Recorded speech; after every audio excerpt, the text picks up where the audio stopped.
Okay, when you have a will or a trust, you can maintain control of where your estate goes, who gets it, who inherits it. Most people, whether they have a will or a trust, they state that when I die, everything goes to my husband or my wife. And then when that second spouse dies, it goes to the children.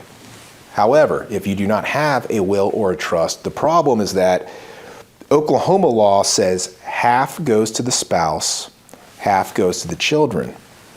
So a spouse, let's take a woman, if her husband dies, this widow doesn't get to inherit everything from her husband. She has to share half of it with her children. Now her children can waive their share and they can say, no, let mom have it. And then when she dies, they'll get it anyway. But they don't have to. And that can create family conflict. Some siblings may say, waive it and let mom have it. Other siblings may want to keep it. Conflict is especially, it happens most often when you have blended families in multiple marriages and children from different marriages. That's where you have the most potential for conflict. So estate planning prevents all of that. It can prevent all of that conflict because you can have a plan on where everything goes and they can't fight about it. The other problem with when a person dies without a plan is if there are minor children. You see, now the spouse, she finds herself sharing half the estate with some toddlers or young children. Well, they can't own anything because they're minors. So then that part of the estate has to be put into a trust. So just think about it for a second. This person didn't take the time to develop a trust to solve all these problems. Instead, they die without a plan.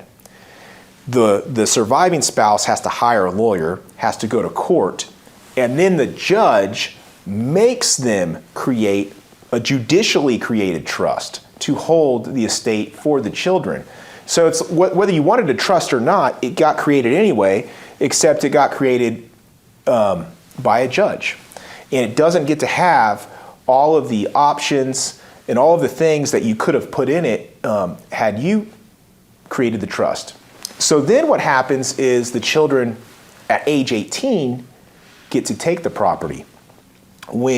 If you had created a trust, you could have had provisions that they don't take it till they're 25, or perhaps they take half at 25 and half at 30, or perhaps they take part of it at age 21, part of it when they graduate from college or graduate from medical school or whatever stipulations. You see, when you do estate planning, the world is yours as far as control, as far as decision making.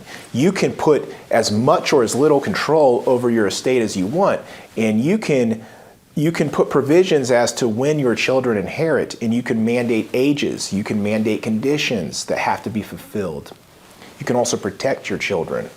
And so estate planning is so important. But without all of that, a plan is put in place. It's just put in place by a complete stranger. That's a judge. That's somebody who doesn't know your family. And they will end up putting a plan.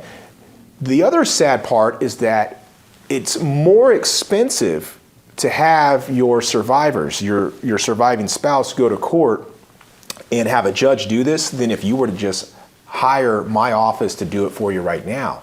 So if you want to prevent these scenarios, contact my office and we can put together a plan so that you make the decisions, not the state.